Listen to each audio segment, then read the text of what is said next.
So, welcome everybody to the latest version of content creation for small business. Some of you have met me before, some of you are here for the first time. And my name is Lisa, and I work for the Digital Main Street program here in Sault Ste. Marie. So, my whole job is to help small businesses, any small business, adopt new digital tools and technologies and services through free one-on-one training. We have micro grants that I help people access through guided application process. And then I also help refer people to other wonderful resources. Like the Millworks. We're here at the Millworks Center for Entrepreneurship in the Robinson Huron Treaty Territory. You know, we're so lucky to be here on Anishinaabe lands. They've been here for 2 ice ages, and we're here running this workshop in 2023, where I'm trying to encourage you to get online.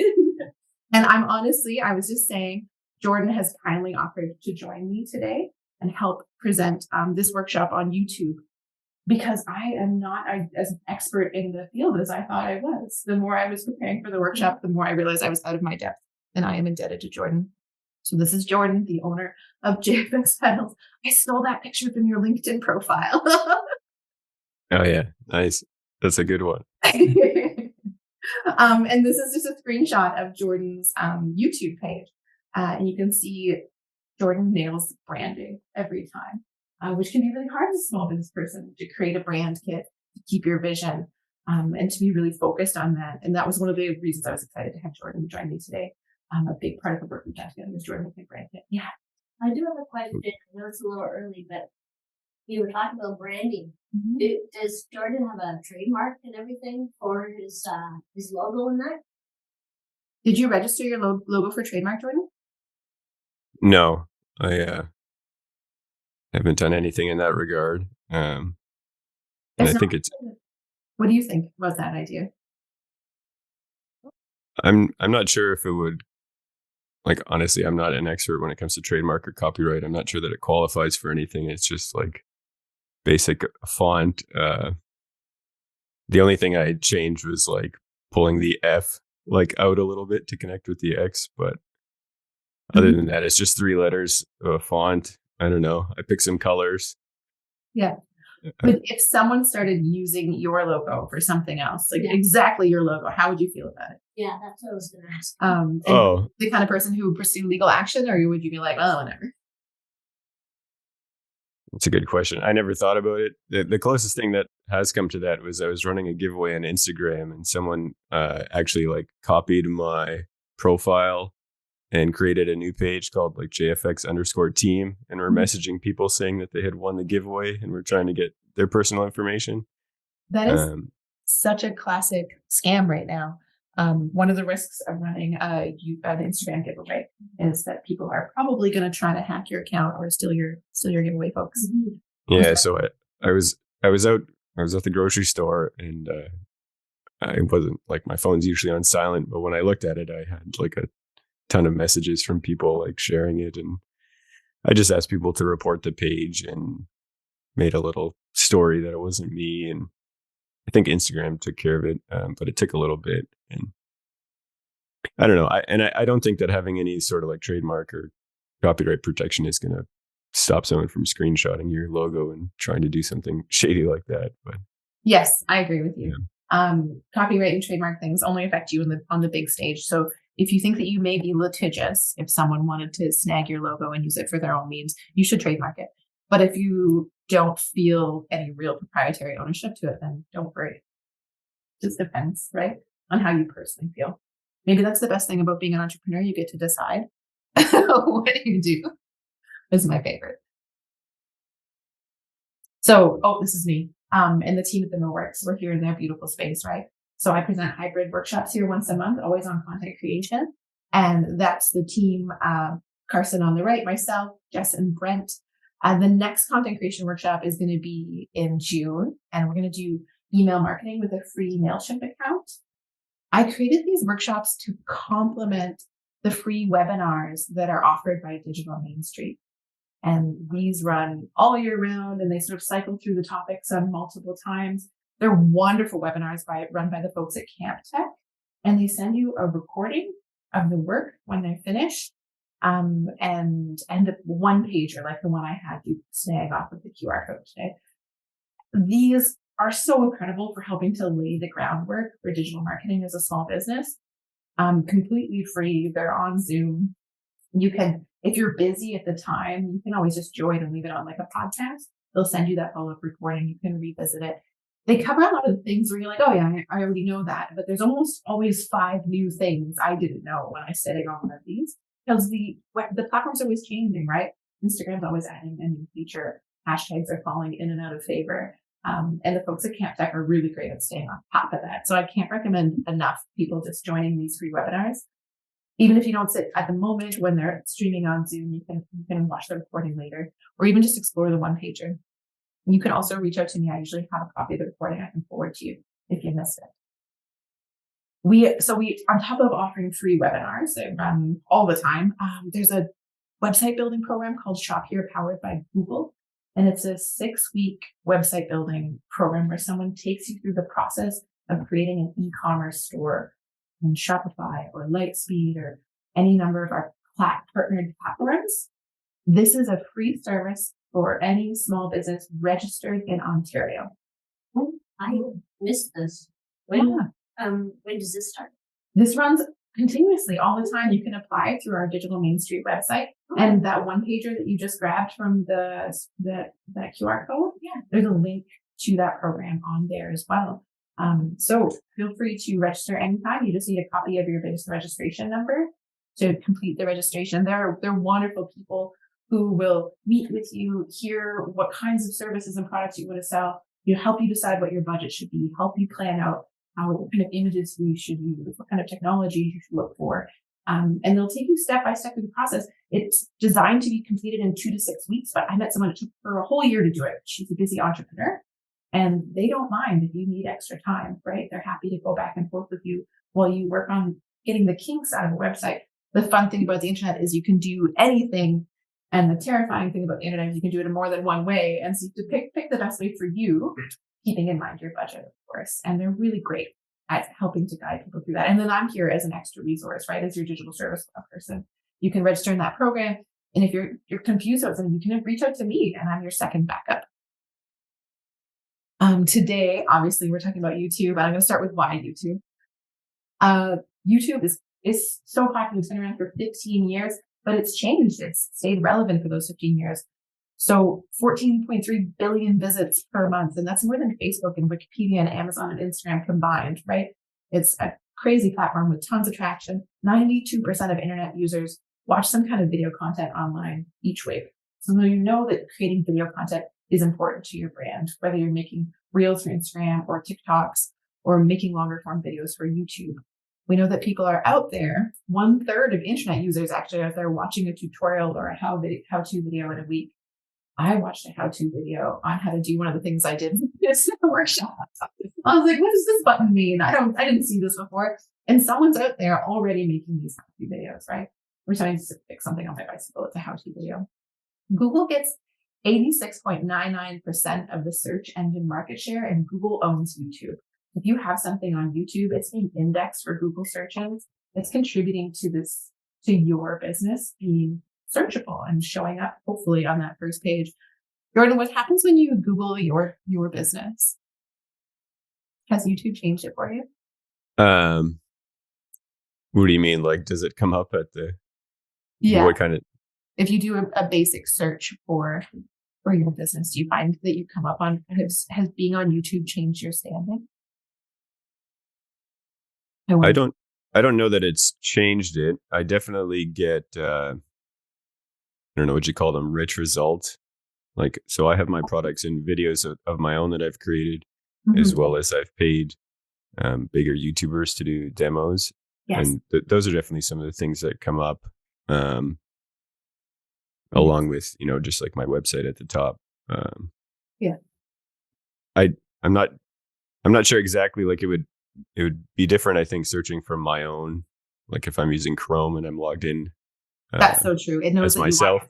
Yes. Yeah. Yeah. So we'll have to open and ignore. Yeah, you'll have to do it from like a guest account. Yeah. But yeah, I think it's definitely there's more stuff now just because I have more content out there than say like I think when I first started my website was probably the end of 2020. I don't know if it was coming up at the top. Mhm. But But now now it it's searchable. definitely is. Yeah. Yeah, nice. Um, Yeah. these, according to the internet, are the top 5 advantages to being on YouTube. Would you say these are true? Brand exposure, lead generation, becoming a trusted authority, customer acquisition, and marketing diversification. How do you feel about that list?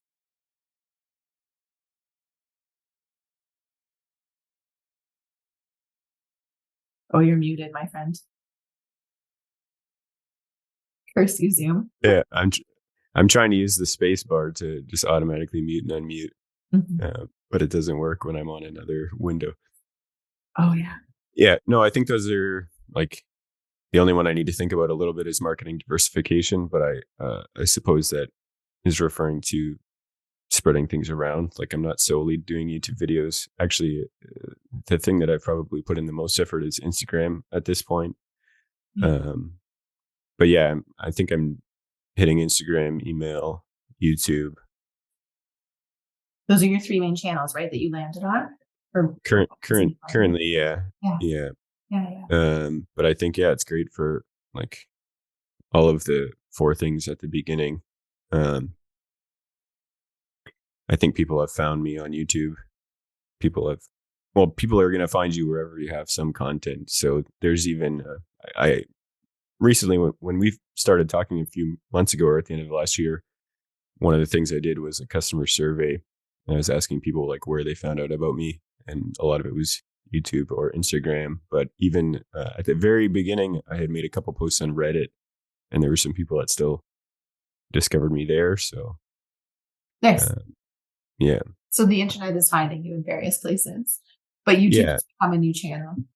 How yeah. do you agree with the become a trusted authority? I know a lot of people make YouTube how-to videos or reviews to try to prove that they carry authority in their brand or in their niche. Do you think that's true? Does that still work on YouTube? I think it's. I was gonna say that that one probably stands out the most as like something you can do most effectively on YouTube as opposed to through other channels. People's attention spans are shifting, though now. Like it seems like short video is the way to get discovered, but that short, like on YouTube, especially, like shorts have been more relevant now. And that's sort of a way, I guess. Like I haven't done shorts, and that's like something I struggle with. But you are making reels for Instagram, right? Yeah, like I have, but I definitely like I'm I think I'm better at creating the long form content for YouTube at the moment, although I still haven't done a ton of that. But like if I were to come up with an ideal strategy for myself or for anyone, I think it would be using short form content to get discovered, because that's going to reach more people organically, just the way that the algorithms are pushing the short form content on social media or YouTube. But on YouTube, like that's going to allow people to discover the long form content that you have on your channel. And that's where I think you have an opportunity to become a trusted authority, like this says, Mhm. um, because Gosh. that's where you can put more like, I don't know, hardcore information of like if Yeah. what I do on my channel, like I'm trying to appeal to people who want to sound like a specific guitar player. Um, so I can create content for people that want to learn about how to sound like this person, what kind of gear that they used, that kind of thing. Yeah. Yeah. And you know what? We should back up. YouTube has 2 forms of video now. I'm sure maybe everyone knows that, but I remember when YouTube Shorts first came out, I was astonished. YouTube was known for long form video content for so long. It was that horizontal rectangle, but now they've incorporated YouTube Shorts, which run on your channel, but sort of parallel to it. It's not like it's mixed in with your content, from what I can tell. But again, this is another situation where I was like, how do you even upload a short, and how do you tag it, and what do you do, and how do they work? And they're constantly evolving. YouTube is always working hard to stay relevant. And so the way that shorts are working, the way that you would tag things, is still evolving. But as Jordan said, it's a great way to capture people's interest with a short form video. When people are exploring shorts, they would Instagram stories or Instagram reels, and they go to your channel because they thought that was great. And they find your long form content, which is what YouTube is famous for. And the long term content is the space where you have enough time to do a deep dive into something, which is what Jordan's saying, because he makes guitar pedals. So people can sound like John Frusciante.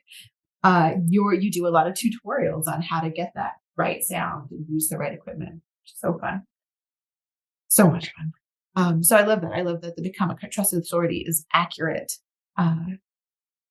So I wanted to just back it up one more time, because I really don't think you should be on YouTube unless you know your people are on YouTube. YouTube is a great place where a lot of people do so happen to go visit. But if you're a tiny used bookstore and you're just one person running it, and your demographic is retirees who love romance novels, which is my future, you don't need to be on YouTube. You don't need to do deep dives into romance novels on YouTube. And you would be a waste of your time to like set up a channel potentially, unless you want to ship all over the world. There are women like me in their 60s one day like romance novels. You can ship them all over the world, but you have to know your ideal customer. And I always show this slide at every one of my workshops because I do want to remind people you can create content forever. It's a hungry beast that will take your videos and put them online and will disappear into the void and not really build your business if you don't have a plan. It can be a grind to just make content if you're not focused on who your customer is, where they are, and what problem you're solving for them. If you're only going to ask yourself 3 questions, ask yourself those 3 questions. But in the handout, in the one pager that you guys have, there's a link to this ideal customer worksheet. The best part about being a small business is you know your people. This worksheet would be challenging for me because I don't know your people. It would take us more than an hour to sit down while I can walk you through it and fill it out for you. But if you pour yourself a tea or a glass of wine and just start thinking about your best customers and where they buy from you and what they like, you could fill this out and get an idea of the kind of content and where they are on the internet pretty quickly. And if you already have Instagram or Facebook or a YouTube channel, you can look at your analytics too and pull data on who these people are, because it's there at your fingertips on your channels already.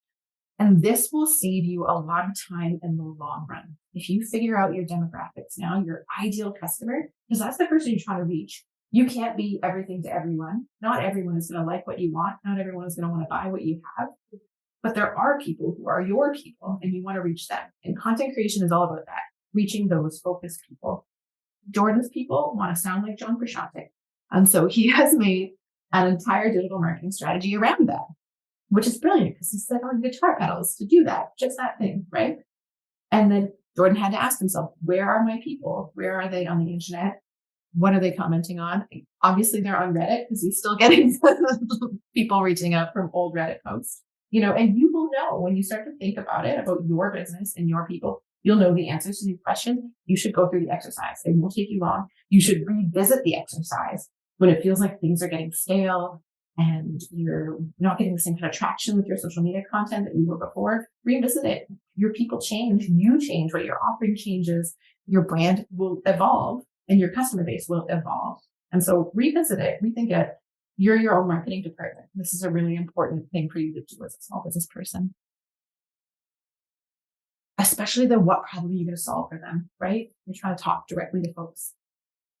So the reason I want you to do that exercise is because YouTube loves keywords, because Google owns YouTube. And Google loves keywords. Keywords and phrases on YouTube can raise your business ranking in a search engine as part of your overarching SEO strategy. I talked about this in other workshops where we use your Google business profile to increase your ranking. You put keywords on your website to increase your ranking. It just makes you more discoverable. But all of these things won't mean anything if you don't know who your customer is and what they're searching for. All keyword research starts with thinking, what are people searching for when they're going to find me? And you'll be able to use things like Google Keyword Planner and a clever little template to pull some keywords for yourself. You probably already know your keywords, and Google will just help you find further keywords. Jordan, can I ask you, do you think keywords are helping you in your strategy with YouTube? I feel like this is something that I need to do a better job of implementing. I think you turned me on to the Keywords Everywhere plugin, Yes. and I have been using that to optimize my uploads, I think, or at least I've attempted to, because this plugin will give you like a little optimization score out of 100. And I just tried to kind of see what my score was when I uploaded a video, and then see like where it was failing, like to get a perfect score, and then trying to make changes until I got that, which was a little bit hard to figure out because it asks you to do different things. Like a lot of it has to do with adding keywords or like tags to your video. Yes. And also the name of your video file when you upload it, which is so interesting.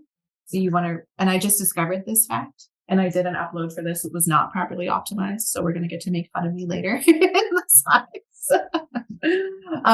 But yeah, keywords. It's also, keywords is almost like a game you play where the rankings and the algorithm change. So it's something you want to consider, but you don't want to hang your hat on keywords. Something to think about, something to help you, something to put in your toolbox. But don't think, I put all the right keywords in here and the video is not going viral. Sometimes it just doesn't. It's timing, it's luck, it's so many different factors, but it's definitely something to consider. One fun thing about the keyword exercise is once you get all those keywords dumped into a document or a spreadsheet, you can just pull from them. So when your brain is tired and you're trying to make content and you're not sure what tag to use or what hashtag to use, you have that list somewhere. And as a busy person with small children, I need this list. I need this list somewhere in the cloud where I can find it no matter where I am. I think all busy entrepreneurs probably would love a little list like this. Okay, now I've made you guys think about keywords and SEO and all those things, but we'll go back into. I'm sorry for bothering. Yeah, get back to the previous slide. Of course, yeah. I would like to understand these things. Like I got the keywords, so we have to get the keywords from the Google. Yeah, absolutely. So you would, so if you were selling flowers, one of your keywords would be flowers and bouquets or tulips or maybe even Mother's Day, depending on what your industry is. And when you type a keyword into Keyword Planner, Google's Keyword Planner, it's going to give you a search volume. So you get an idea of how many people are actually using these keywords. And then it's going to give you a competition rating and just a low, medium, high. And then it's going to give you the keyword difficulty. And that score tells you how hard it is to rank. And it will also give you a dollar value for how much it would cost you to advertise using that keyword. And there are certain keywords. So where do we have to get this keyword from? So how we are going to track all this? Do we have to do it by ourselves or? Well, I can do it with you if you want. That's something with the digital service side was. We can get together and do your keyword research together. And we would use this tool, Google Keyword Planner, and we would use a plugin, a Chrome plugin called Keywords Everywhere. Okay. They're both great, yeah. And I talk about keywords in every single one of my workshops because we're making content and keywords are pertinent content. Yeah, I should have grabbed a screenshot, but yes, so we would use this template, and we could fill it in together. We can meet remotely or in person. And it is one of those slightly annoying tasks that pays off in the longer run. Mm-hmm. But just like doing your customer profile, you have to refresh your keyword list once a year. If your business is changing a lot, every time it changes, right? If you get into a new season, it just helps you be more discoverable. So what influences the YouTube algorithm? My research tells me it's consistency, relevancy, and engagement, which appears to be the three things that influence every social media platform's algorithm. What do you think, Jordan? I think you need to think about like what are the goals of these companies, and typically it's to make money through advertising. So they want to push content that's keeping people on the app longer or looking at the screen longer. Mm-hmm. So I think at the end of the day, like we can talk about, keywords and how to optimize things all we want, but there's definitely videos on the internet that aren't optimized at all that still go viral. Yes. And at the end of the day, it's like, what is keeping people watching? What is keeping people interested? Because that's the only thing that really matters is, right, keeping people on the platform, really. Yes. Yeah. And the keywords will just help them find you, right? They're not going to keep them. Right. Like you could, And that might actually end up hurting you if people are finding your video, clicking on it, watching it for 5 seconds, and then closing it. So Yes. one thing I've tried to do a better job of is making videos. Like on YouTube, you can see where your viewers drop off. You can see like a line graph, which shows how many people are watching, like across the horizontal axis, which is time. So ideally, you want something that's horizontal, that's keeping people watching from beginning to end. So you can tell pretty quickly if your video is not engaging, if it's like starting to decline at some point, or usually there's a pretty steep drop up in the first 30 seconds. That's when and people are deciding if it's relevant to them, right? Yeah, or I mean, it could just be like not very engaging. So I think if you pay attention to someone who has mastered YouTube, like Mr. Beast, for example, there's a lot of cuts. There's a story like that overarches from beginning to end. I don't know, like people have spent, he Yes. spent years studying what, the perfect thumbnail and what keeps people engaged. So it really is about engagement. It really is, right? It doesn't. yeah, and even you start to ask yourself, like, do subscribers matter? If people aren't watching your videos, like it seems like that at the end of the day, it's getting people to watch your videos and getting them to watch them longer, I suppose. Yes, yeah. YouTube can't advertise to you if you're not online watching a video, right? And that's what they want. They want you to make content, which is why they make it easy for you to find out what's going sideways by giving you reports on when your viewership drops off. Yeah. It is such an interesting platform. YouTube gives you a lot of tools to create engaging content and a lot of feedback, which I was surprised by. Okay, so does anyone here have a YouTube channel? You do? What's your YouTube channel? At Investing with Paul. Yeah. I've only started with short form content so far. I'm looking to branch off into long form. Yeah. I'm just trying to learn how to properly edit right now. And I feel like short form is definitely a good place to start. Yeah. Because editing long form is definitely a daunting task. Right now, I'm just trying to get out as much content as I can with still retaining the value of it without spending 3 days or a week on making one single video. So yeah, that contrast of investment in time for each video to how long the video is. As you're learning, how was your learning curve, Jordan, as you were learning how to edit and learning how to make interesting content? I think it's been a long, slow process. Like I had some interest in editing videos going back to when I was in high school, which is around the time that YouTube started. I think the first videos I ever uploaded were in 2007 or 2008, which were just like highlights of me playing basketball because I was trying to get recruited to play in university. But I had some interest there. It was definitely a lot harder to upload to YouTube in 2008 than it is now. Yes. Considering the video I had was recorded on a tape camcorder. But yeah, I think just like anything, we have a lot more resources now to learn how to edit video, to learn how to do anything digitally, just for the sake of there's so much content out there. So I don't know, my suggestion would be to just start, and you're gonna, I think if you ask any successful YouTuber, like whatever they made at the beginning, they probably think is not very good. But it's just the fact that they did it and they did it consistently. Like over time, you're bound to improve.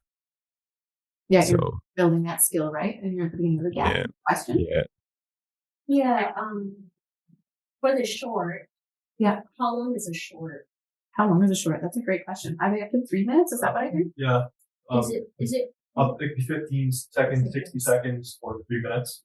The algorithm tends to favor shorter videos. Is it because TikTok is a minute and now they're down to 3 minutes? YouTube added shorts as you love TikTok, you can come here and you can watch something like that here, right? That's why they added it to be relevant, just like Instagram added Reels after TikTok became popular. That's what I thought, because TikTok had a lot of stuff on YouTube, and I was like, this is interesting. They're slicing cards. There is this woman Her name is Barbara O'Neill. I don't know if you know her. You know her? I talked to her daughter, and she used to like maybe sell a couple of books a month, and everybody's posting all her stuff on TikTok, and she has blown up. And you can't even get her stuff now. It's like crazy. Yeah, it's super fun. And it's all because they're slicing her little pieces of her video. If you make like a long form video, like say 6-minute YouTube video, like what people are doing is they slice the video and turn that into shorts. Like when I make one single short and I post it on Instagram, LinkedIn, TikTok, and YouTube in one video, so I get 4 times the exposure. I just recycle it. So if you made like a 6-minute video, then splice them and say you make 10, 15-second clips from all those videos, and then you just repost them on 4 platforms. That's 40 videos posted from just a YouTube video. So would it be better if you put the long form as well on YouTube and the short, and then the short just spread the short out to the other platforms? You can do that actually, then it would be like a little commercial, right? Where you're like, watch more of this video on my YouTube channel. Yeah. But Cole's describing a way that people are repurposing content by making an overarching strategy. And Jordan's done this a bit as well, where you create a long form video content and then you create reels or TikTok videos, short form video content from the long form one, just the way you described. You also make graphics for your Instagram posts or for your Facebook posts that are all using that same content over and over and over again. It's like Marja's pink Chanel dress. It's you're making one nice big plan and then breaking it up into pieces that you can reuse. So Cole's being so efficient in sharing your channel, right? Right. And it's part of what can make YouTube really accessible. So you can reuse your content. I don't know if anyone's been in Moonbeam Healing on Trunk Road. It's Monique Morrison's gemstone and holistic shop. It's beautiful. Monique is in digital marketing. That's her thing. But she makes videos, long form videos, and then publishes them as short form pieces all over the place, just the way that Cole's doing. He's hacked the system. But you're saying you're just trying to get to that next stage, right? Where you build that muscle. So like I would say short form content's for like the introductory purpose, where people are like, okay, I like this content. And then they go to your channel and they see like an in-depth video of say that specific topic you're presenting. Yeah. So like some topics are more brief, where you can describe them in say 30 seconds. Whereas other topics, so that's what I put in my short form content. It's like surface level. I scratch surface of the topic. And then if they go to my YouTube channel, they'll see like an in-depth analysis. It may take 6 minutes to make, like 6 to understand and watch, right? So. Okay.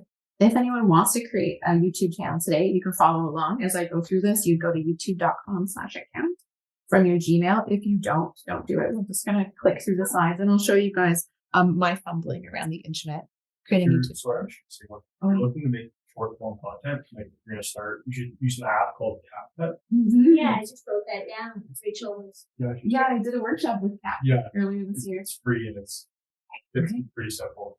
So makes video editing with that, like, I just find that, like, do you need to have a really clear camera and stuff like that? Like, that's the thing that kind of like I want a little bit professionally. Like, I've seen a lot of like the videos like on YouTube and TikTok, and I don't know. I guess I'm in the business era that is like I like professional stuff, but I don't see that. I see like a lot of half-ass stuff. Yeah. So like it was found that like lower quality videos actually resonate with people more. Like someone just sitting there in a chair just talking about because like the quality is important at the same time it's not. Like they should be able to understand you. Like I have a mic, like a lapel mic, that's worth like $50 on Amazon, and it captures like great audio quality. And I actually only use my phone to record shorts. I use like I have an iPhone 11, I use the back quality, and that's plenty enough, right? Like you can change around the light, but I mean, like to start making short form content or any kind of content, like I think you need a $3,000 camera. Yeah. Like that won't make you different because if you don't know how to utilize $3,000 camera properly, anyways, like it won't matter. A lot of people have your same concerns though, where they want to present in a more professional way, and they just feel better about their brand when they do that. So they hire a videographer to capture video content. You need to hire someone who's willing to give you raw footage that you can then edit yourself, or you'll be paying them to edit it, and paying someone to edit video is very expensive. But Cole, that was a great point. Your camera, if you have an iPhone 11, you don't need a newer one. The cameras on those are really great. You get a little tripod, or you like lean up against something. Sorry, young people. Use that. Yeah. If you're thinking about upgrading because you want to get into video content creation, what he's trying to say is you don't need to buy a $3,000 camera. You can get yourself an iPhone 11 or look at the different Samsung models. Some of the Samsung models have really great cameras too. Talk to your person at your mobility store, because they will have great advice for you on budget versus camera quality. Upgrading your mobile device so that you have a better camera to make better content as a small business person is really great. It's a really great way to bridge that gap where you're like, I don't have the stuff. I don't have the lighting equipment. I don't have the tripods. You don't need all the stuff. A $50 lapel mic and the phone in your hand and make really great I content. bought a ring light on or Amazon for like $20. Yeah. I have that. Yeah. So Yeah.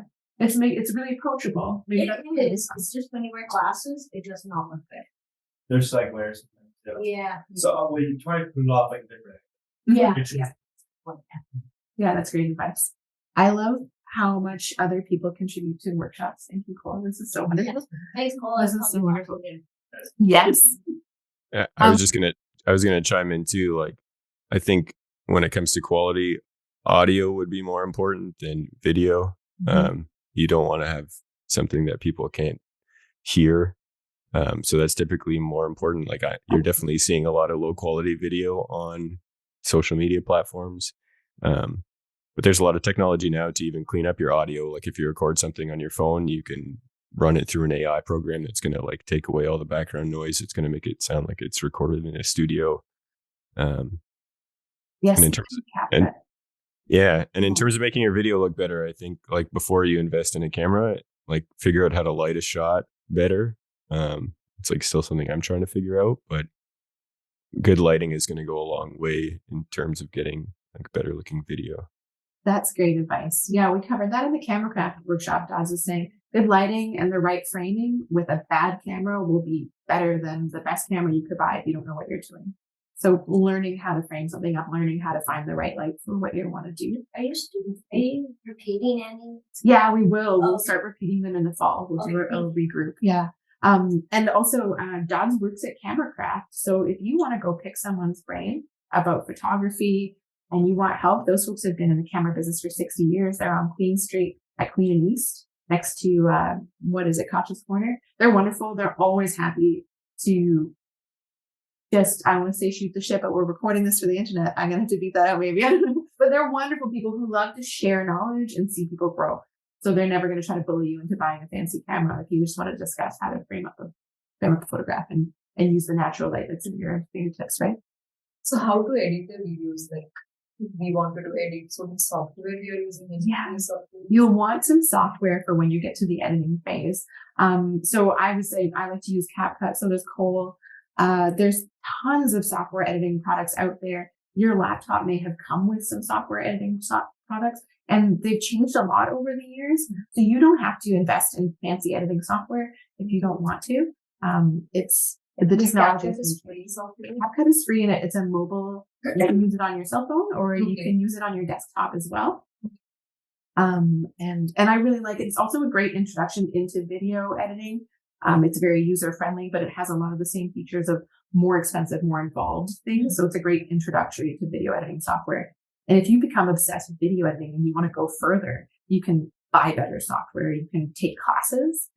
We are talking about maybe doing a video recording and editing workshop with Christian LeMay. We're just reaching out to him now to organize something for the fall. So watch the workshop series for that. That one should be really fun. Jordan, you should come to that one. You could get your baby started. Yeah, sounds good. So if you do start creating a YouTube channel from scratch, the first thing you want to start with is your channel name. And you want to pick something that is related to your brand. If you have a small business, use your business name. It's going to help you be more discoverable online. When people are Googling for your business, your YouTube channel will come up, your Instagram account will come up. If you already have Instagram and Facebook pages and you have your own handle, you'll be able to add that later on in the process of creating your account. But think about it. Think about what you want to do, but know that you can change the name later if you want to, which is really lovely. You're not locked into anything. Don't let this be your barrier to entry. If you're thinking, I want to create a YouTube channel, but I don't know what to call it whatever you want. You can change it later. This is not a moment to stop. This is a moment to keep going. I know for myself, I tend to overthink things. So I always like to say, just put whatever you want there if you haven't figured it out yet. So here you would I put in content creation for small business, and I come to this page where it tells me that my YouTube channel isn't active, and it's not yet. I haven't published anything. And so you have to go to the customize channel button. And from there, you're going to be optimizing your profile. And remember, just like your Instagram account, just like your Facebook account, just like your website, this is your chance to tell your story your way. So you're going to be going into customization here in the left-hand panel. So like you're just on like the internet browser. Yeah, I'm in the internet browser. Yeah, so I'm in the Creator Studio. Yeah, so I'm in the Creator Studio. Just trying to do it greatly. Okay, so it's YouTube Creator.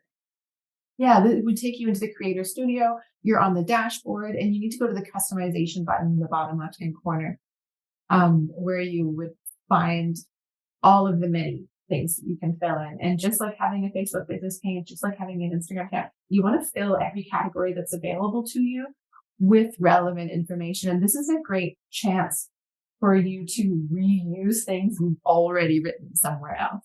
If you have a Facebook page, you've already written your 80-character blurb about what your business is, and you can just pop that here, right? It doesn't have to be complicated. You can come back in and elaborate on things later. For now, that description, that very first description, you want it to be pretty short because it's going to show up on the main page of your YouTube channel. And I messed that up. I made mine way too long and it gets cut off and looks really silly. So try to remember, keep it short, keep it sweet in this first level. And you're going to be able to create a handle for your YouTube channel. And if you I did something silly. I obviously wasn't thinking, but I have an Instagram account. I should have used my Instagram handle, right? So that my branding was the same across different platforms. So because I have a Gmail account, it thinks I want to create that Gmail account. It's going to be linked to your Gmail account. Yeah. It's So going to be linked to your Google account, but you'll be able to brand it any way that you want. It's your YouTube channel associated with that email. So you should you get a Gmail account with that website? Would it be easier? Because I have a website, but it's a .com and it doesn't have Gmail. Yeah, no, this won't be listed as a Gmail account once it's published. It's just associated with your Google profile. And so it's not going to say at gmail.com. You're going to be able to put whatever email address you want into it. It's just going to be, if you have a business Google profile, you should make it with your business Google profile. If you don't have to make a business Google profile. I honestly, though, I tell everyone to make a business Google profile, and it's free. There are lots of tools you can use, and you'll be able to manage your Google business listing from your Google profile. So you should, You should have a business Gmail account, just hands down. You don't have to use it for anything. You can set it up to automatically forward to your normal account that you do use, but it's going to allow you to manage your Google business listing, which, as everyone who has been in my workshops before, it's one of my favorite things in the universe. It's a free listing that's linked to Google Maps, and most people, when they're somewhere looking for pizza or looking for a haircut, they're going to open Google and search, and it's linked to Google Maps. So your Google business listing, that was my last workshop I did. Very important asset, but it's completely free and easy to manage, but you do need a Gmail account to manage it. So if you don't have a Gmail business account, please open one. Open one, use it to start your YouTube channel. You can use your personal one if you want, but I love separating personal stuff and business stuff personally. Keeps me organized, kind of the best I can anyway. It's really helpful if you use Google Chrome as your main browser too, because you can switch between like Chrome profiles and have pinned tabs. That's what I always do. I have a bunch of pinned tabs on my business profile. That's kind of allows me to separate my, personal web browsing from my business web browsing. Yes. Yeah, that's a great point. Yeah. So you can create your channel and not put it online. Correct. Yeah. When you first create it, you don't have to publish it. You can spend a whole bunch of time just sort of playing around with it and optimizing it before you go live, or you can go live after you customize things, but not post any videos for a while while you're just kind of figuring it out. You'll also see further down the road that I'll upload a video, but it's set to private, so it doesn't publish right away. which is a cool feature. Okay, so try to remember the name of your channel should be related to your brand. Your handle, if you already have an Instagram or Facebook account, try to make your handle match that if possible. And your description should be shorter than mine. I use too many characters and it gets cut off on my main page. It's amateur mistake. And then it's going to ask you to add links. Jordan, tell us what kind of links did you add to your channel?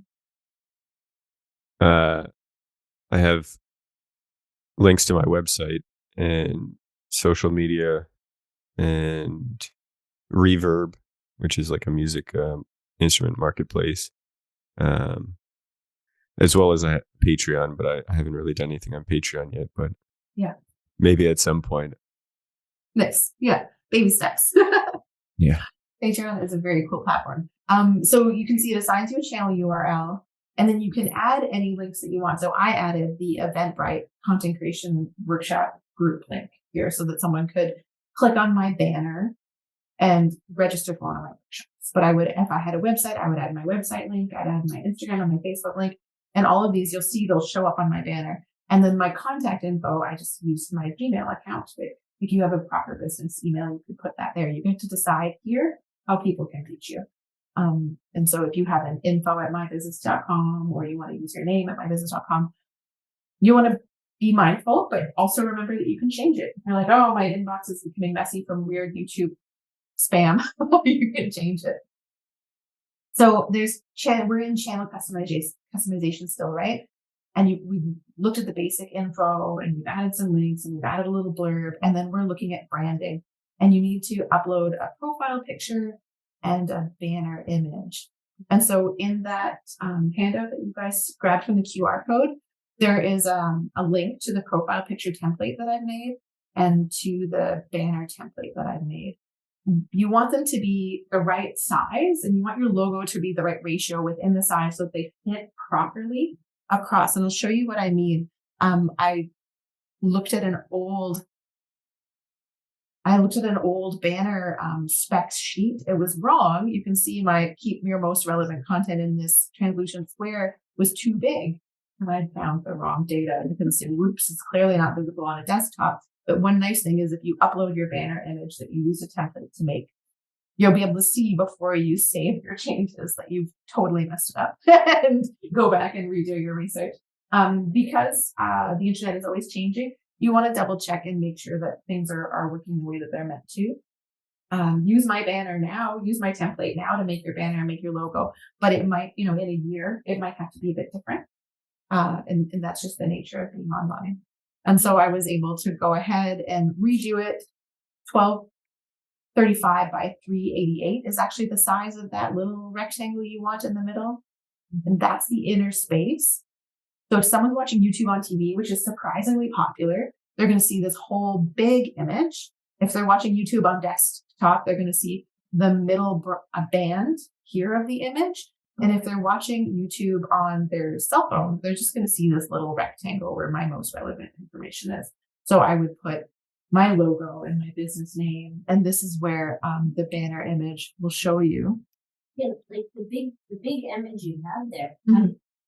Is that just a picture? It's just a picture, yeah. So do you want to see the Canva template? Do you want me to pull it up so you can see what it looks like?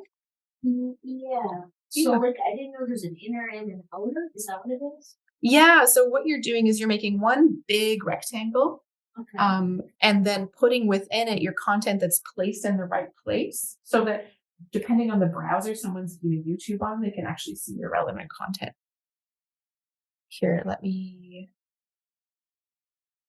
actually go back. And the link is here. Sorry, Jordan. I've hopped out. I don't know if you can see my screen. I can, yeah. Okay, great. So Rachel, if you can't make one of these workshops, do you have like a virtual as well mixed in with? Yeah, so we are recording it right now, but also Jordan's logged in on Zoom, and we do this hybrid, so people can join on Zoom or in person. That's great, because sometimes like I can't make it. Yeah, I totally get that. Life is busy, right? And you can also just reach out to me, and part of my job is free one-on-one training, so we can just work together, which is fun too. Okay, so this is what you would get if you clicked on that link. It would take you to the template that I've created. And because I have Canva Pro, I was careful to use just free things in the template. So you don't have to buy Canva Pro to make it work. But here in Elements, you would have your photo, or in your uploads, I guess, if you were using a photo you had taken. Oh, I'm asking a lot of the internet right now. It's very tired. But here in the recently used, see, this is an image that I love to use for my stuff. I can drag this over and it snaps to the background. And so now if you're watching YouTube on your TV, the top banner above my content is that whole big rectangle. But if you're watching YouTube on a desktop, sorry. What did you use a template? Like, This is a template. you went into Elements and then what else? I went into Elements and I took one of the photos that I personally love to use. It's in my recently used photo folder. But if you have professional photos that you want to use for your brand, you'll upload them into your Canva account, right? So you'll find it in your uploads, or if you have Canva Pro, you'll find it in your brand hub, right? And so you drag and drop your background image, whatever you want it to be. But remember, you want it to look nice when it's the whole image, and you want it to look nice when it's only that narrow banner, and you want it to look nice when it's only the little bit of area in the middle. I am not a graphic designer, guys. My stuff never really looks very nice. If you know a graphic designer, they can do this for you. I've been on Canva, but it asks you what template do you want. Yeah, so this is a template link that I sent you Oh, okay. that you're going to find in that one pager that you grabbed. Okay. So it's going to be a link in the one pager. It's going to take you right to the template. So you can see, you click the link. It'll open up in a new tab for you when you do click it. And then you'll be able to click use the template. Is that Use the- this template. The content pillars template? Yeah, I'm trying to find it on here. It's up at the top with the optimizing your channel near the top of the one pager. And it's it is the 2048 by 1152 pixel banner. Is the description. Do you see that? Yeah, I see. Sorry, Awesome. I'm old school, guys. Like I need to write it down. Yeah, that's perfect. There's no. So it's No. 2048 by 1152. Yeah, and so I made that template so that anybody who wants to optimize their YouTube page can just use that template, and life will hopefully be a little bit simpler. Okay. Because I already did it wrong and now I've done it right, and now we can all learn from my mistakes and keep going. Yeah, this is an important piece. So when people log into YouTube and they're checking out your channel, and particularly if you like to have a more professional look, making a proper header banner is awesome. Jordan, don't you use Adobe to make your banners and things? Yeah, I typically use Illustrator for stuff like that. Nice. Although I would say use Canva if you're not, like, it took me a little while to learn Illustrator. Illustrator and- learning curve is painful. I'm still not very efficient. And it requires you to kind of create things from scratch. So I end up reusing a lot of this stuff, sort of. But I would say for the average person, Canva is probably a good place to go. Yeah, I And- can't and- say enough good things about it. And anytime you want to find like dimensions for these types of things, like you can just Google it, and then eventually you'll remember, like, there's a different aspect ratio if you want to make a tall Instagram post versus a square one. Eventually you get to know them and you don't have to Google it anymore. Yeah. Luckily. I made this page because I just wanted to remind everybody that when you're using platforms like YouTube or Facebook or Instagram, they're always evolving. They're supposed to evolve. They're supposed to grow and change because they're trying to meet people's needs and make money. And so please watch out when you see a pop-up bubble. Your first instinct is always to hit close, right? Because you're like, that's not what I'm looking for. Don't do that. Pause for a second and read it. It's trying to impart important information about an update. I know because it's my job. It's so frustrating how often things update, how often buttons move, how often things change. But they're doing their best to inform you of the changes.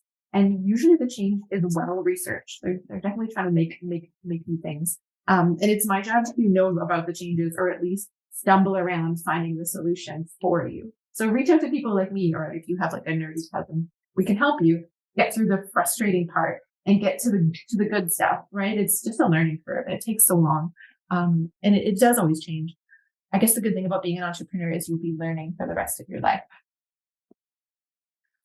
So at the top right-hand corner of your browser window, you can view your channel before you hit publish, right? You can hit the view channel button. You can cancel all your changes if you thought, oh my gosh, what was I just thinking? Or you can go ahead and hit publish, and then your channel will go live. So here's what we have so far. I put just one link, right?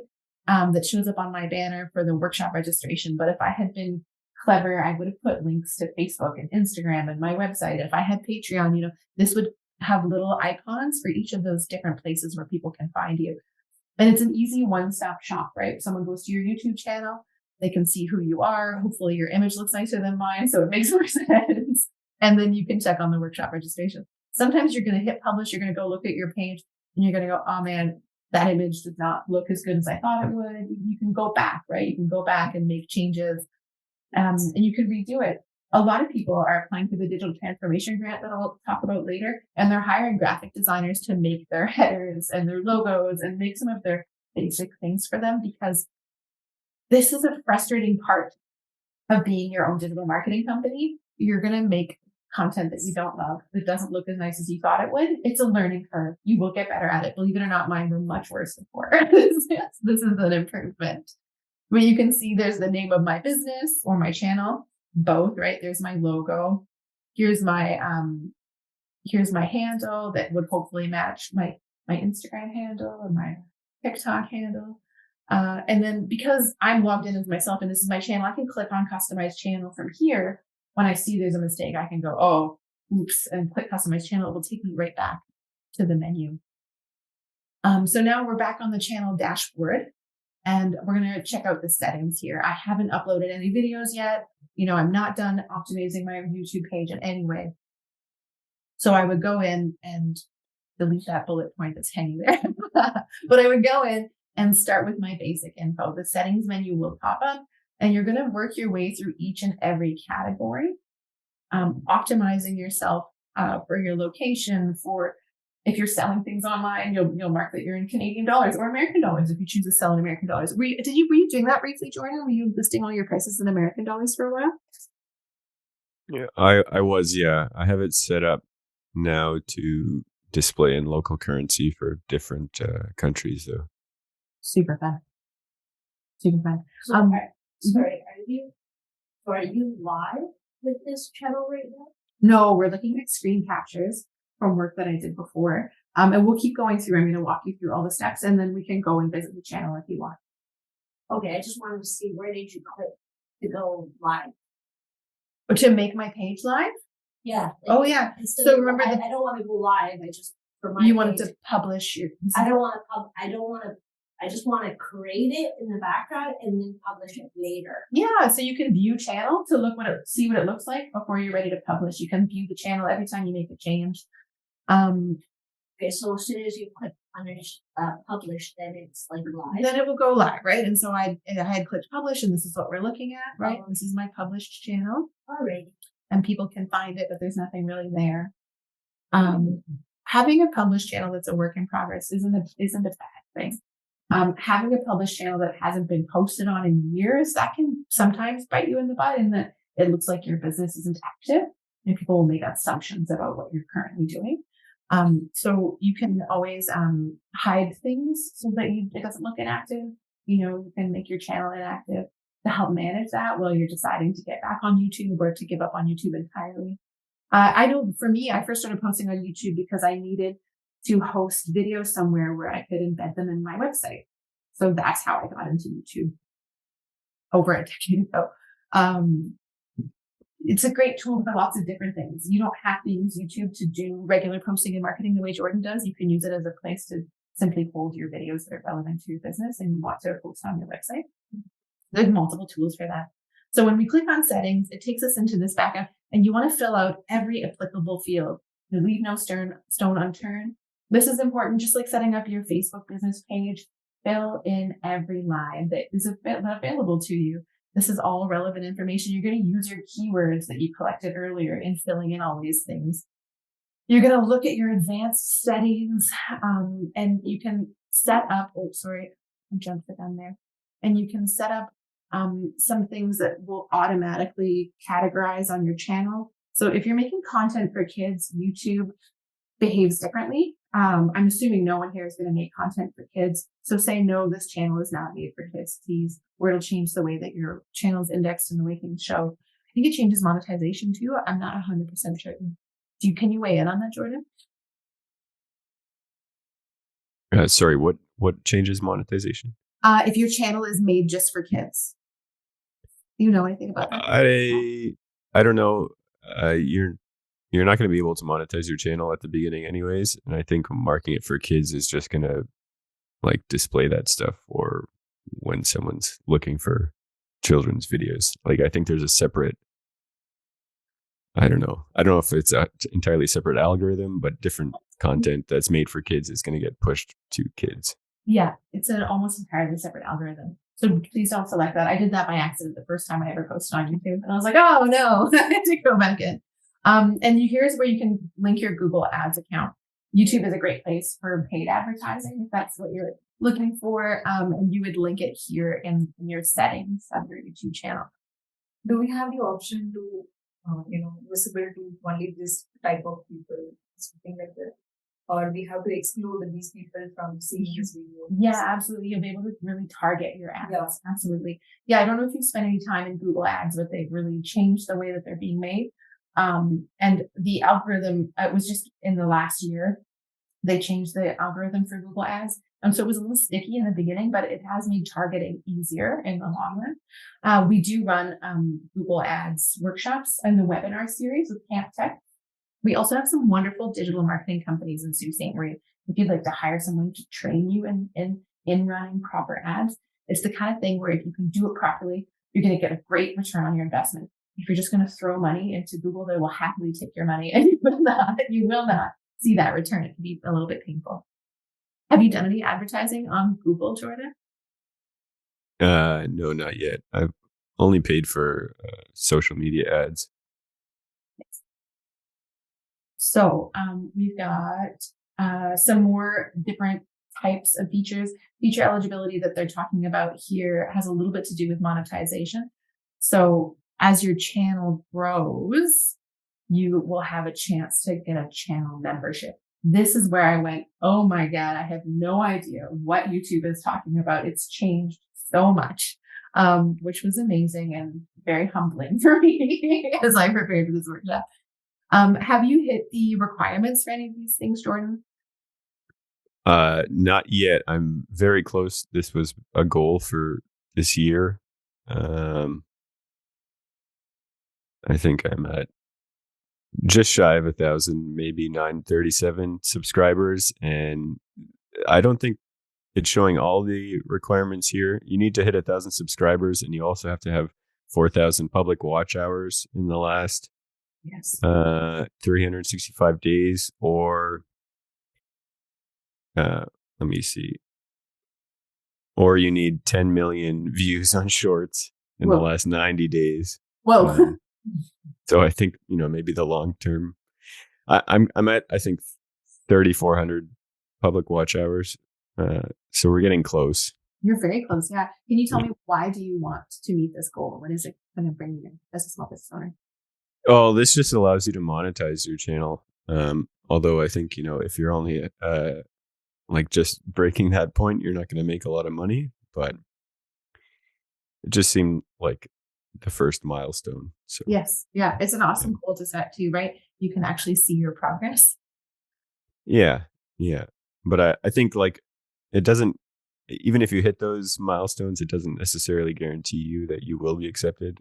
They still need to review your channel. So there are even more things that will influence that. Very interesting. Yeah, they need to make sure that you're like abiding by all the community guidelines and like, I imagine using copyrighted material. Yes. Yeah. It's more complicated than just 4,000. Yeah. Yeah. Very cool. So I'm going to here we're back in the settings, right? And we're looking at the upload defaults. And these are cool. I think you use these, right, Jordan, for your channel, where there's automatically a description that's part of every video to save you some legwork down the road. Is that correct? Like when I upload it? Yeah. Yeah, so I'm actually uploading typically directly from the editing software, which I'm using, like Adobe Premiere Rush. Yeah. But you can add in this basic stuff there if you want. But like you said, you're going to upload a video, and typically I'll leave it set to private, and then I'll use that time to fill in the description, the title, the tags, add it to any relevant playlists, like that kind of stuff. Yes. So, yeah. Here in the settings, there are upload defaults that can automatically be added to all of your posts. So anything you put in the upload defaults category needs to be applicable to everything on your channel. So it's a case of you're maybe saving 4 or 5 highly searchable keywords that are always relevant to your videos. So it doesn't matter if it automatically gets added. Your visibility, that's where Jordan was saying he sets his visibility to privacy. You can see down. Sorry, I'm pointing with my finger. That's not helpful, but here's where you set it to private. So any video you upload will just be privately posted when you finish editing it or finish adding tags, finish adding a description. And here you can put in up to 5,000 characters, and you can include links. And so for some people, they use that description area and they put in a template that will automatically add to every video. So they would have a space in the template that says description placeholder and timestamp placeholder. And then they have their business info and website and affiliate links and social links and about the channel, about the video, and a disclaimer already automatically typed into this description template. So every video automatically has all that information at the bottom of its description area, which can be helpful in saving time if you're going to make a ton of content, which I can't even imagine. Honestly. Sorry, I missed that part about this being a default, but I wasn't actually aware of this. That would actually be very useful, because there is a part of my description where I'm using like the same stuff, the same links, the same sort of formatting, and I think that's really important to have that stuff in your description. It really is across your brands, right? It's just allowing you yet another place where someone can be scrolling and click on a link that they ignored in your header, that they ignored in your other places. They Googled something related to you. They chose not to look at your Instagram page, but now they've watched your video and they're scrolling through the description of the video and they find another link to your Instagram page. You're just leaving breadcrumbs around the internet where people can find you. And this builds some automation into that, which is key, I think, because it can get really overwhelming remembering all the hashtags or all the links you want to put in. You can put it here once and it will automatically go on every video that you publish. Which I thought was a really cool feature and also surprising. I didn't know it existed until I was researching for this workshop. New things all the time. So the settings have a lot of features in upload defaults. You'll also be able to choose a default license, the standard YouTube license. I am not a lawyer. I am not here to give you advice on it, but the standard YouTube license is generally good enough for anyone, and they'll flag you when someone repurposes your content. You'll get a notification so you can check it and you can have it taken down if you don't like what they've done with your things, which is nice if you use the standard license. If you pick a different type of license, hopefully you have a better understanding than I do of the legality of those things, because I don't know what they are. But you'll also be able to choose a category for all of your videos. I'm sure you're aware of all the famous gaming YouTube people who make a lot of money. If you're into gaming, this is where you would choose that category and all your videos will be categorized from here. So when you say the standardized YouTube license, that's only for YouTube. That's not for TikTok or anything else, right? Correct. Yeah. Yeah. But if they were repurposing your YouTube content, it would still be licensed, right? Even if they were using that on TikTok. Right. So if they brought it into TikTok, is that still allowed? It's still yours. It's still licensed. Yeah. Okay. If you're feeling litigious, you could still take that and do something with it. Yeah, absolutely. You know what? The folks at the Sault Ste. Marie Innovation Center are doing a really cool series right now on intellectual property. You should check them out. Sault Ste. Marie Innovation Center. I went to a lawyer in town locally. He did some at the at the city hall, right? He just did the one on AI. He said that he was just giving the facts, but he's like, we don't know what Canada's going to do. He was talking about generative AI. Yeah. He was talking about generative AI. I'm sure everyone's talking about it right now, right? Copyrights. And copyrights of generative AI. This is a new legal space in Canada and everywhere. It was really cool. He was just extrapolating. It was very funny. I was like, you don't actually know anything. He's like, no, there's nothing to know yet. This is a new space. So if you are using generative AI, just know that no one knows what your copyright rights will be in the long run right now. These laws are being made. It was pretty cool. So we're going to keep going through settings. You're going to set up, and if you want, and it is kind of a nice idea, set up your language, set up your caption certification. That's where you're just going to promise that you hadn't captured this video from an American TV station. And there's a little bit of legality in all of these things, right? So they're all drop-down menus, and they're all pretty easy to navigate. I like to keep on the hold potentially inappropriate comments for review button, but otherwise all other comments would go live. You do want people commenting on your videos. So try not to go to disable comments or hold all comments for review, because that's really going to bog you down going through comments. And you want people to engage. That's part of what will influence your standing. So we've hopefully gone through all of our settings, right? You've checked all the boxes, you've chosen all your settings, and then you're ready to upload videos. So I've got some screen captures of me uploading a short, which you've done, right? And then we'll, if you guys are okay, we should have enough time to kind of poke around Jordan's channel, and I'll show you the fun things that he's been doing. Are you okay with that, Jordan? Yeah. Sounds good. I can talk about it a little bit too. Awesome. Okay, awesome. So from your channel dashboard, there's obviously this upload video that shows up everywhere. And then there's also a create button that shows up in the top right-hand corner of most things. Oh, I cut it off in the screenshot. But they give you many opportunities to upload a video. Your video needs to already be edited. Your sound needs to be sorted. You need to be at the position where you're ready to post before you hit the upload video button. This workshop is not covering making videos. But we'll do something in the future to make videos, and I'm sure Jordan will speak to it a bit. As Cole was saying, you don't need all the latest equipment. And as I was saying, there are lots of talented videographers in town you can hire to make video content for you if you want. So here I've uploaded a short, and if you put hashtag shorts in the title, it'll help it be categorized faster in the short. It's not necessarily necessary. Do you use the YouTube Shorts app, Cole, with your videos? I just use the YouTube app. You just use the YouTube app? Yeah. Nice. So Cole does the YouTube app. I was using the desktop. There are many ways for you to engage in YouTube. They want you to post all the time. Where did you put shorts on? Where did you put shorts? I put hashtag shorts in my title. Oh. So that it would be categorized more easily. I put in a description. This is the, I put in a saved automatic description in that first setting area in the default description. So that's what you see here.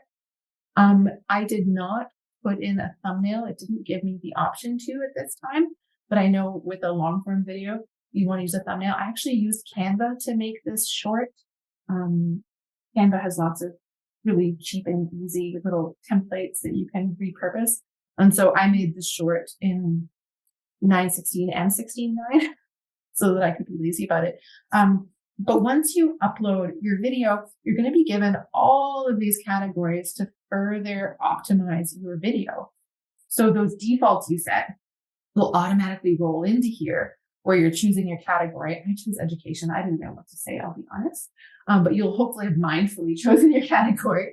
You've already got your description gone. You were saying that they can automatically do chapters and key moments. You can create auto chapters. If you go watch a long form video and it's broken into pieces where you can skip ahead, I love that feature so much. And so here you can set it to go automatically, or you can turn that off and take the time later to do that. You're going to add more tags that are relevant to the video that you're actually posting. These were my 5 generic tags that I was going to use. This is where you use your keywords that you did your research for to add more tags. You're just double checking that all your settings are correct, right? For English. You can add your recording date and location. That can help for local SEO. If you're a local small business, having your location and all of your content is a great way to get people in your area have their eyeballs on your content. Location matters. Can we go back to what did you say about that allow the automatic chapter? And how do you have to set that up? So this is an automatic thing where the AI in YouTube will assign chapters to your content. Oh, I see. Which can be lovely. But you can also go in and do it yourself. Or you can go in and edit the automatic chapters too. Okay. So you get to choose, right? You get to choose your comments and ratings area. You get to choose your categories, and there are subcategories at that point, right? It gets to type and you can allow embedding, or you can choose to not allow embedding if you don't want people to share your videos on their websites, or if you weren't planning on sharing your video on your website. You get to turn off and on lots of things. You get a lot of choices. I found it's overwhelming. I'm the kind of person who finds lots of choices overwhelming. So it's a great idea when you're going into these things to get a lay of the land and have a plan for people like me anyway. Where you're like, nope, these are the settings that I want. This is what I'm going to do. And you create a system. Do you kind of have a system, Jordan, when you go in to upload stuff? Yeah, I think most of it, I don't know. I'm just going by a lot of the I don't know if I want to say the defaults, but I sort of am, focusing on the main things, I guess, title, description, tags. You always have to ask if it's for kid. They'll always ask if it's for kids. But most of the other stuff, I think I just leave it how it is. Leave the setting, yeah. You're like, YouTube knows what's best. I want to allow embedding. I want to put it on my website. Like if someone else wants to embed it, that's fine. Like, yeah. Nice. Oh, sorry. I just got button happy. Yeah. So most of these boxes are checked as YouTube has suggested. And I kind of just. So if we select paid promotion, the checked one, you're looking at the first one. Mm-hmm. So as part of the video, we'll get the advertisement for that particular promotion. It would, yeah. It will be included. And so it would tell you if you accepted anything of value from a third party to make your video, you must let us know, right? Yeah. We'll show viewers a message that tells them that your video contains a paid promotion. And so you don't have to be part of the YouTube membership endorsement program. This is it. If I sent you my product for free and asked you to make a YouTube video, you do need to disclose that it's a paid promotion. And that's sort of best practice in the internet these days. Instagram doesn't have a rule about that, but people consider it best practice to say that it's an ad or someone sent you something for free. It gives a transparency that makes everybody more comfortable. Yeah. Is when you can get paid for if your content is used a lot, right? Oh yeah. Jordan had set himself a goal of being able to achieve the membership where you can then monetize your YouTube channel. So that's what monetize means? Yeah, it's making money from your channel, but also some people have affiliate marketing programs. Some small and big businesses have affiliate marketing programs where you would be checking that box because you were hired by another company to create video content. So it's not necessarily that you're making money through the YouTube video itself. You're making money from a business that's hired you to make that content. And yeah, and there's a lot of ways to monetize content on the internet, right? Yeah, I think affiliate marketing would be more like having a link to a product. Yes. And then, so say I demonstrate how to use this product, and you can find the link in the description. Maybe that link takes you to Amazon or some other sort of marketplace. Yes. There's a way to sign up for affiliate programs where those clicks will be associated to you, and you'll get a small portion of the sale. So that's another way. Yeah. There are a lot of small, medium, and large companies that do affiliate marketing. So if you're thinking about getting into YouTube and you want to explore ways to bring yourself more cash, affiliate marketing can be really fun. You can actually just Google a brand and see if they do it. And you can register on their website. And some people aren't, there's no screening process. They're like, sure, if you want a link, I'll give you a link and you can see how many people send it because the margins are so little, right? They're going to give you a small percentage of every sale that goes from that link to you. It's a fun little way to hustle. Okay. So if I've gone ahead and I got all those details sorted, I'd be down into video elements where it's giving me a chance to add subtitles. It's always a great idea. I don't know about you guys. I watch a lot of videos with no sound on. I don't know why. I love subtitles. It also makes it more accessible. And then you can add an end screen, and you can add cards. You know how when you're watching a YouTube channel, a little card comes up. It's like, click here to take you to this place, or click here to take you to another video, or click here to buy this product I'm talking about. This is where you do that. You add cards. Have you done that, Jordan? Have you been using cards in your content? End screens. I haven't added cards yet, and I don't think you can add external links to cards unless you are part of the partner program. Oh, thank you. I totally missed that. But you can link to, say, like, your own videos, your own playlists, like, at a certain point. Nice. Yeah. Oh, I'm so glad you're here to check me. That's awesome. And then you can see here I had a little blue pop-up window, so I grabbed a screenshot of it because it's just talking about a way that the process had recently changed. And the process is going to change as you use these tools. The process is going to change. The sooner you can accept that and be really sad about it, the happier you'll be on the internet. They'll always give you a pop-up window saying that they've added a new thing. So this is their new checks feature, where they just check to see that they use AI to check to see there's no copyright infringement. And then I'm on the last screen, and I can save or publish my video. And I can do it as private, unlisted, or public, or I can schedule it out. Before you publish, check the following. Do kids appear in this video? And are you looking for overall content guidance? They have the community guidelines you should definitely check out. I know if you're a brewery, you need to watch your community guidelines really carefully. If you're selling adult things, you need to watch the community guidelines. If you're having adult conversations, watch the community guidelines. Just keep yourself out of trouble. Keep your nose clean. Jordan, you were saying that you usually publish privately at this stage, and then you go on to further edit your videos. Yeah, or just that's when I'll take some time to go through and just do the description of the cards or something if I haven't completed that. Yeah. And so I kept it on private, and I was like, okay, now I need to add a thumbnail and make the video visible once I confirm that it looks good. And then I realized that this YouTube short, I could not add a thumbnail. I'd missed that piece in my research. So is this true, Cole? You cannot add a thumbnail to a YouTube short? Yeah, no, you can. What you can do is, like, you can choose like a frame from the short. It's like yeah. Just like any other short form video. Cool. So yeah, you can see my visibility is private. This is this funny little short that I uploaded from just from a window. Jordan, are you okay if I talk a little bit about our grant programs, and then we can check out your channel? Is it okay? Yeah. Yeah. It's only free for me. I just love to talk about the Digital Main Street grants before we look at Jordan's channel so that I cover it.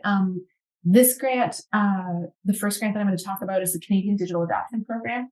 And this is a $2,400 reimbursement grant for small businesses that are registered in Ontario and have more than $30,000 in sales, or have an employee that they pay tax on. So you have to check all those boxes before you can apply for this grant.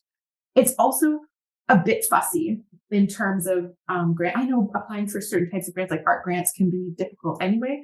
This one is like that. You need to have a certain number of meetings. You need to meet certain criteria. And then you only have 90 days to spend your funds, submit your proof of payment to get reimbursed. And I've met a lot of small business people who life just gets really busy and they missed the 90-day window and they spent that $2,400 that they thought they were going to get reimbursed for, and they couldn't get reimbursed because this is a nationally run program, and the national level grant programs don't care if you didn't make the window. They're not going to make extra space for you. So please don't apply for this grant if you don't have time to focus and get it done in 90 days, or you'll just be mad at me. You'll be mad at me later because you spent $2,400 you didn't mean to spend and you were hoping for a reimbursement. The other grant is the Digital Main Street, the Digital Transformation Grant. This is for small brick and mortar businesses. You have to be operating out of a commercial space. You have to have 50 employees or less, and you have to be a registered Ontario business. So a lot of the artists in the Art Hub are applying for this right now because they pay commercial rent in their studio spaces. So if you're in a studio space, if you're in an office space, you can apply for this grant.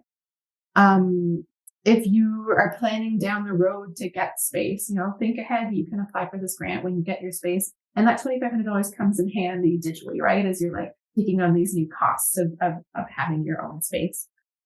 The Sault Ste Marie Innovation Center, SMIC, runs a sister program to CDAP.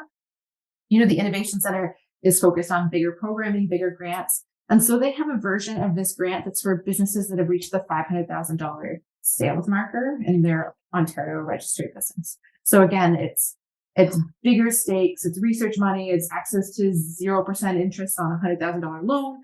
If you know someone in the small business community who's looking to make a big step digitally, please send them our way, send them to Smeg, send them to me. We can help connect them with different types of funding. We're lucky because we're here in the North. There is a lot of funding if you're ready to take a big step. It's still a big step though, and it can be really challenging. Please reach out. There are lots of free resources like the people here at the Millworks, me, the people at the Sault Ste Marie Innovation Center, Chamber of Commerce, the CDC. We all have different funding programs and different free resources for entrepreneurs because we know that if our community grows through entrepreneurship, we'll grow across the board, right? It's the backbone of our community. I mean, as much as Algoma Steel employs a lot of people, it's the entrepreneurs that create the community. Okay, so this is me, of course. I work for Digital Main Street technically, and the Millworks and the Downtown Association. I got a lot of bosses. They're all lovely. If you want to apply for those grants, you would begin by creating an account with Digital Main Street. So you can use this QR code to create your account, or you can send me an email. I'll send you a direct link. Your account from Digital Main Street will also give you access to all of our free training resources. We have something called the Digital Assessment where we assess your business online and give you actionable goals to grow online and different resources. We have a lot of partnership programs, so you can get a discount on your QuickBooks subscription or your Shopify store subscription for the first 9 months, like that kind of thing. We have little coupons and resources and lots of great people working with us to grow the business. I'm going to X out of this and we're going to go to Jordan's channel. Actually, Jordan, do you want to share your screen so you can show us around? Yeah, I can do that. Yeah. Yeah, let me get you access. Thank you so much for being here. You're welcome.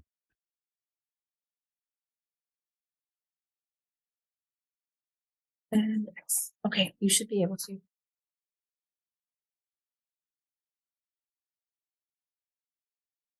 Oh, actually,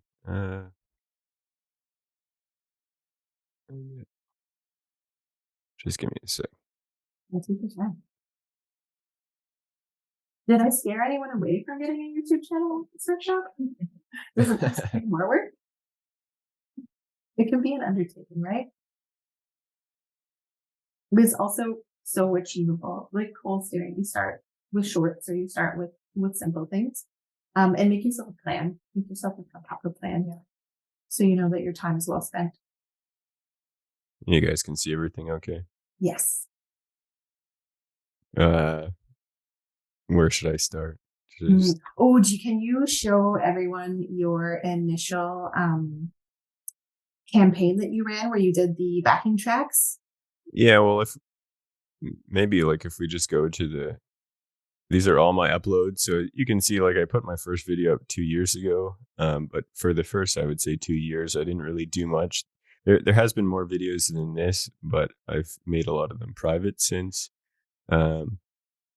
But you know, my social media strategy and my YouTube strategy was very minimum at the beginning. I just made one video for the first product that I made a video for the second product that I made. Had some stuff where I was just playing guitar, covering songs, that kind of thing.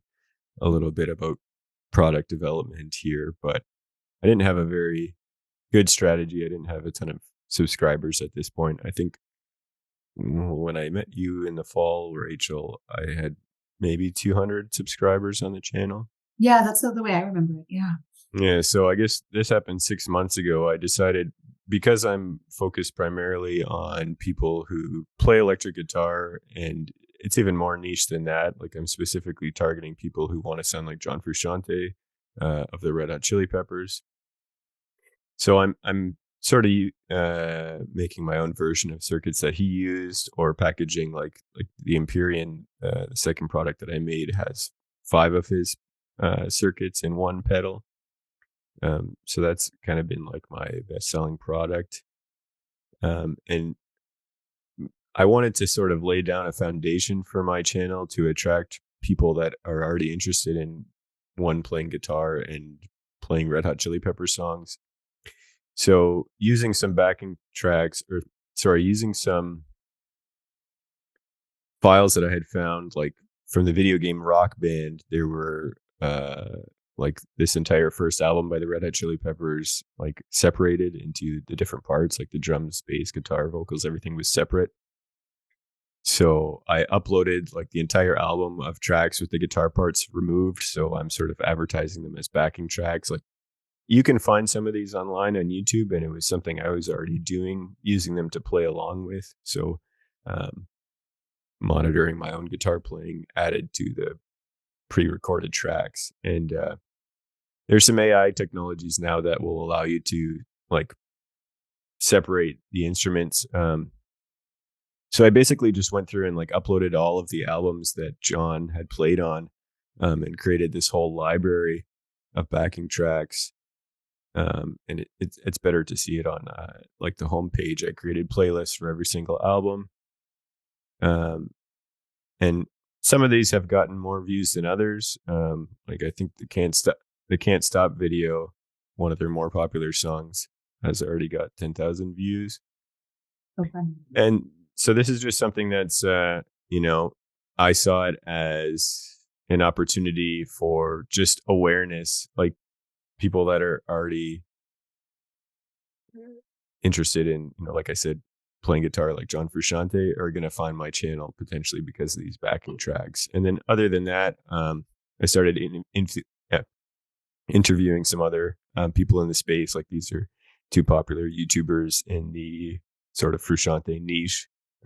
This guy, Nikola Gugoski, does a lot of guitar tab, like video lessons for Red Hot Chili Pepper songs. And this guy, Justin, like also makes content around John Frusciante as well as John Mayer.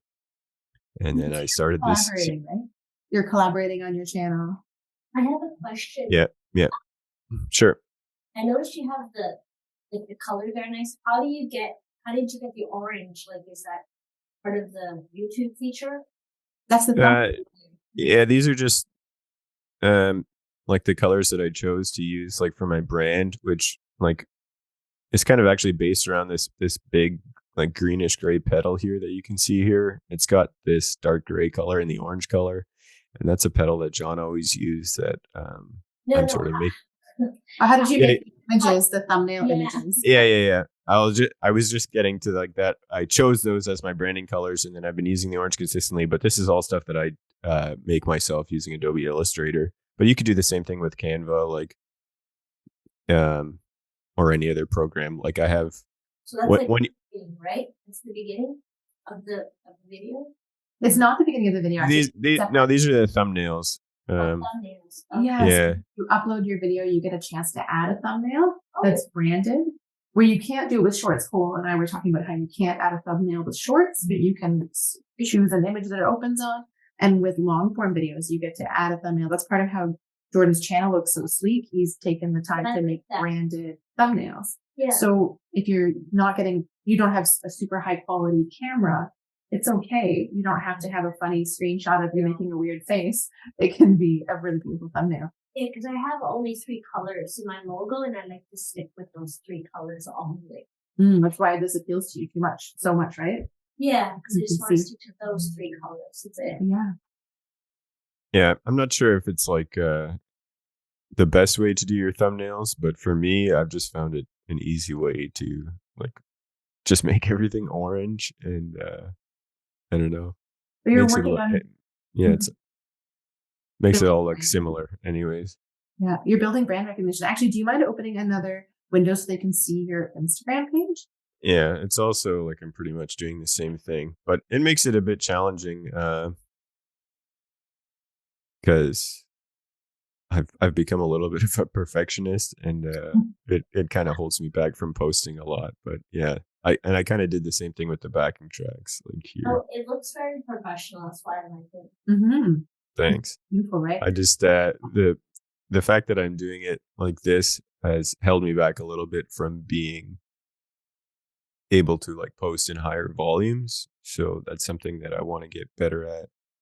And I'm actually like this workshop has been about like posting videos or creating an account. But like just to speak to my own experience, like trying to build a YouTube channel, that consistency has been the hardest thing for me. It's hard to make videos, especially if you're a perfectionist. Like I'll spend a lot of time editing, and it takes a lot of work to even do, like, some of these videos are only like 5 minutes, but it took me a few days.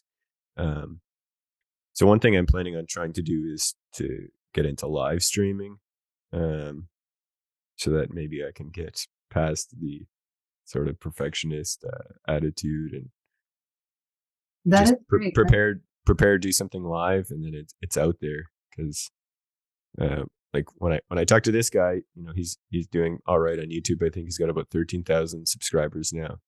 One of the things he said to me was just any content is better than no content. So you're constantly holding yourself back from creating something.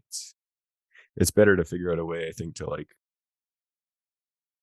I don't know, just do it. And I think for me, live streaming potentially is going to make it easier to just hit record and create something. And let go, right? Yeah. It's hard because a lot of what I'm doing involves me playing guitar too. Like if I'm trying to demonstrate some of my products, and so it's that, like, not only putting yourself out there on a camera, but also like performing at an instrument. So on the internet, yeah, where people are just gonna comment. Yeah. It does definitely take a certain level of, like, you have to let go. You have to let go and be okay with looking silly or sounding silly. Yeah. That's such a great idea to move to live. I haven't watched any YouTube lives. Have you been watching anybody doing their YouTube lives or subscribing? Some channels I follow, I do a combination. I think Rick Beato is a big, like, channel in the music space. He's a former music producer, and he does pretty frequent lives. JHS Pedals is another guitar pedal company that has a really strong online, like, social media, YouTube presence, and they're also doing a lot of live videos. Yeah. They actually have a pretty, like, elaborate live setup with, like, multiple cameras, multiple people. Oh wow! They have like stingers, everything, like little, like, graphics that come up with sounds, like, Oh my kind gosh! of like a radio show, Yeah. I can't even fathom. Yeah. That's amazing. Yeah. So I guess there's a lot of inspiration out there too, as you're deciding what you want to do and trying to find your way to your own voice. Yeah, definitely. Yeah. I have no shortage of ideas, but I struggle with, like, the execution for sure. That totally makes sense to me. Making video content is time consuming in the best of times, in absolute best of times. Yeah. Is there anything else you wanted to speak to about growing your business on YouTube? Just maybe to go back to what you said at the start, like, know who you're targeting. For me, it's easy because, like, pretty much everything I make and the things that I create are things that I would want to use myself. So, if you can find something like that, it's gonna be better, especially when it comes to content creation. Because if you don't enjoy what you're doing, like, it's like, even if you enjoy it, it's already hard. So you're probably not going to stick with it if you're not passionate about it, you don't like it. So smart. That is so true. Yeah, try to make it fun. Try to know that you're going to have a huge skill gap in the beginning. What you want to make and what you're capable of making are going to be, like, so far apart. Yeah. Slowly but surely you get better. You put things to private mode when you finally get better. You delete stuff. You try again. I love the idea of going live though and getting over that sense of perfection, because you're live. You can't be perfectionist about it. You just have to go. Yeah, and I think, like, I spend a lot of time, like, re-recording the same, like, me saying the same thing, like if I script something or whatnot. So my plan is to just make more of, like, a presentation, almost prepare it, and then try and execute it. And I think over time, I'll get better at that. Yeah. And hopefully the more I do it, the less, like, I won't feel as nervous to get started. It'll be easier to just hit record and be comfortable, like, sitting in front of a camera. Right. I love it. That's a great. I have one query, but it's out of topic. But so we'll be getting paid for the number of views in the YouTube channel. Only once you qualify for the membership. So Jordan was saying tell me again, it's 4,000 followers and how many viewing hours? Sorry, 1,000 subscribers. You can see it here. Like, oh yeah, there you go. You can hit the earn button and it tells you. Look at, you're so Yeah. close. yeah, Oh my yeah. gosh. Or if you can get a these ton of videos short are views. counted only in the YouTube social media or any other like the Instagram or any Here, other. this is just for YouTube. Only for YouTube. Only for YouTube. And so one way that you can monetize your YouTube account before you reach these requirements to join as a creator is through affiliate marketing. You know, you can sign up as affiliate for other companies. In the beginning, building your brand on YouTube. If you're trying to make money from YouTube, it's a bit of a slog. But the good news is that first 1,000 followers are watching you learning curve. And hopefully by the time you get to 1,000 followers, you're better at making content and you found your voice and you're doing your thing. It includes the shorts also, right? YouTube shorts also. Yeah, I think the parameters for shorts were a little bit different. It gave you two options where you need 1,000 followers and you can either have 10 million views on shorts or 4,000 hours of public watching. Mm-hmm. But Jordan hasn't been doing shorts. Have you ever considered repurposing some of your longer form videos to shorts? Yeah, I want to get to that point. Mm-hmm. Jordan. Yeah. Like I haven't watched any of your content, but from what I gather, must be a pretty skilled artist. So like a recommendation I would have for you is maybe just taking like a scene, like 15 seconds of you playing one of the most known parts of one of your songs, just clipping that out and just putting it in a short. You just shredding for that 15 seconds, one of your popular songs. Like for me, I would feel like that video would do really well. Yeah, that's great. Yeah, that's definitely like the type of short form stuff that I've created. I would like to get to the point where, like, I think this sort of, we were talking about this earlier, like generating the short form content from your long form content. I know I keep seeing a lot of stuff like Instagram's feeding me all kinds of AI technologies all the time that people are using. Yeah. And I haven't had a chance to explore anything like hands on myself, but I know there seems to be some software that will automatically cut up long form videos into reels for you.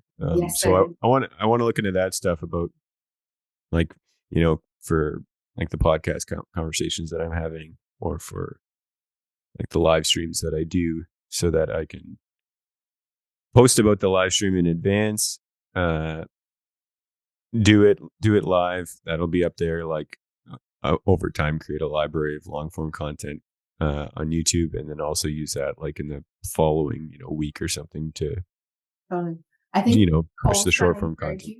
I think Cole's trying to encourage you to not overthink it and to right. Yeah, well, that's so what I'm trying to say is, like, my long-term goal is to get to a point where, like, I'm focusing on hopefully creating this long form content and then using that to, generate the short form content. And then like, to me, I thought it would be easier if, like, my focus is like figure out what I'm going to do, like, for a live stream this week, get that done, and then everything else will kind of revolve around that. Yeah. And you want to go back and chop up videos that you've already used or that you've already made. Yeah. And then continue to do that as I create the long form stuff. But Jordan, I have a question for you. What platform or software do you use to edit your long form content? So far it's been Adobe Premiere Rush, which is just like a kind of like a less professional version than Adobe Premiere. It's the less robust version of Adobe Premiere Pro, but it's also easier to use. It's a lot like Canva. Yeah. Is it paid for? Yes. Yeah, but I'm already like subscribing to use Illustrator. So I have access to like all of the Creative Cloud stuff. So if I wasn't already paying for Illustrator, I probably wouldn't use it. I would look for something free. And also for the live stream, like, I'm going to be using OBS, which is free, like open broadcast software. Mm-hmm. And, that's also an alternative too. Like, you could use that I've used that to record some video in the past, because you can, you could have multiple video sources, or like you can have video overlaid with a screen capture, getting audio from, like Jordan, can we do another workshop on all your fun video tools? Yeah, OBS would be a cool one to do, I think. Yeah. Although I'm still trying to figure it out. Because like what I'm doing involves screen capture, video, potentially multiple camera angles, and then you're also like recording audio. So I have it set up to like capture the internal audio. So like if I was playing a YouTube video or something on the internet, I could hear that coming through, but then also hear the sound from my microphone, the sound from my guitar, which is going through like a bunch of effects and stuff. Yeah. But yeah, I'm having some trouble with like time. It's introducing a bit of a lag at times. Yes. Yeah. Adopting new little technology. Yeah. Yeah. It's a blessing and a curse, I think. Yeah. Yeah. That's amazing. Does anyone else have any questions for Jordan? No, we're okay. Thanks for showing us around your YouTube channel. It was so fun. Thank you. Yeah. Yeah. Thanks for having me. I'm going to end the recording and I'll catch up with you later because I do really want to do a software workshop with you, if that's Sure. possible. Sounds Or at good. least you can boss me around and I'll make one. Thank you, Jordan. You're welcome. Take Thanks. care.